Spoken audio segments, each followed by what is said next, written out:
বাপরে, এত লোক একটা প্রোগ্রামে! যেদিকেই তাকাই শুধু পাবলিক আর পাবলিক। ওফো, সত্যি। Hey everyone, this is your DJ Payel. কেমন আছেন সবাই? রাধে রাধে। আজকে আমার শো ছিল ময়না, পূর্ব মেদিনীপুর, 18ই জুন। তো দেরি না করে 3টে থেকে রেডি হতে শুরু করে দিই। রাস্তাটা অনেক, তাই আজকে মেকআপ করলাম না, কারণ ভাবলাম গাড়িতেই মেকআপটা সেরে নেবো।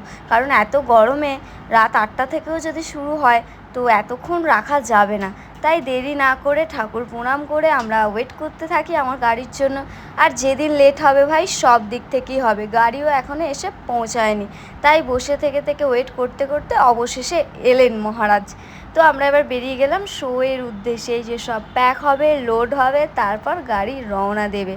তো সেখানে দেরি না করে বললাম তাড়াতাড়ি করো, কারণ বিকজ অনেক অনেক অনেক অনেক দূর যেতে হবে। সত্যি প্রায় 120 কিলোমিটার রানিং চলতে হবে।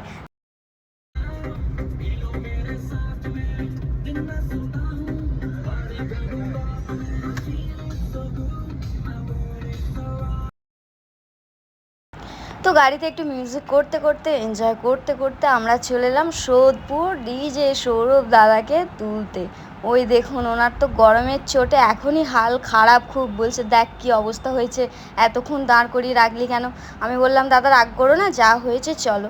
তো যেতে যেতে একটা জায়গা পড়ে, এটা বাগনান যেতেই। এই রাস্তাটা সত্যি এত ভালো লাগে আমাদের। আমরা যখনই যাই একটু 5 মিনিট দাঁড়াই ওখানে নদীটার পাশে। দেখুন রাস্তাটা কত সুন্দরই লাগছে, তাই না? আর ওই দেখুন দূর থেকে একটা ব্রিজ দেখা যাচ্ছে আর একটা নৌকা আসছে।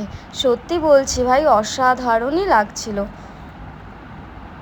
তো দেখতে দেখতে গাড়িতে একটু ঘুমিয়ে পড়ি, আর ঘুম থেকে উঠেই দেখি আমরা কোলাঘাট ঢুকে গেছি। আর কোলাঘাট গেলে একটু চা খাবো না তা কি হয়? কোলাঘাট গেলে চা তো মাস্ট। তাই দেরি না করে দাঁড়িয়ে পড়লাম সবাই একটু চা খেয়ে। আমরা প্রত্যেকবার এই হোটেলটায় দাঁড়াই, কারণ এখানে সত্যি আমাদেরকে সবাই চেনে। তারপর আমি দেরি না করে মেকআপ শুরু করে দিই, গাড়িতে মেকআপ শুরু করে এবার রওনা দিতে যাই। কারণ আর বেশিক্ষণের রাস্তা নয়, আর হয়তো কিছুক্ষণই লাগবে। গুগল ম্যাপে দেখাচ্ছে আর 10 মিনিট লাগবে। তারপর দেখতে দেখতে চলে এলাম আমাদের প্রোগ্রামের স্পটে। আর সত্যি বলছি, এখানে গণপতি বাবার মূর্তিটা দেখেই না মন ভালো হয়ে গেল। আর বুঝলাম আজকের প্রোগ্রাম তো সুপার ডুপার হিট। দেখুন আমরা একদম প্রোগ্রামের কাছেই আছি, কিছুক্ষণ বসার পর প্রোগ্রাম শুরু হয়ে গেছিলো। আর এই যে উঠছি, ওহ ও।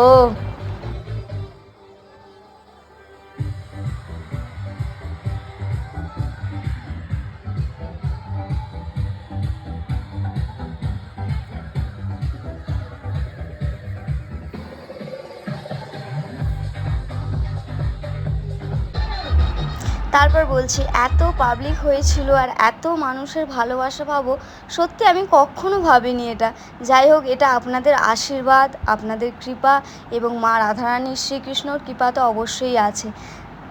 তারপর প্রোগ্রাম শেষের পথে সত্যি বলছি জাস্ট ফাটাফাটি অনুষ্ঠান হয়েছিল।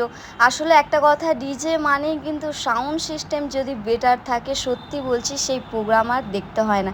তো প্রোগ্রাম শেষ করে এবার আমরা বাড়ির উদ্দেশ্যে যাব। ওখানকার কমিটির লোক তো খুব খুব খুব ভালো ছিল, ওনারা শেষ অবধি আমাদেরকে এগিয়েও দিয়েছিলেন। তো দেরি না করে আমরা আবার বাড়ির উদ্দেশ্যে রওনা দিলাম। আর সত্যি বলছি গাইস, যেদিন প্রোগ্রাম ভালো হয় নিজেকে মনে হয় সব থেকে সুখী মানুষ আমি। তো ভালো থাকবেন, নিজেদের খেয়াল রাখবেন, দেখা হবে পরের কোনো একটি ভিডিওতে। টাটা, রাধে রাধে।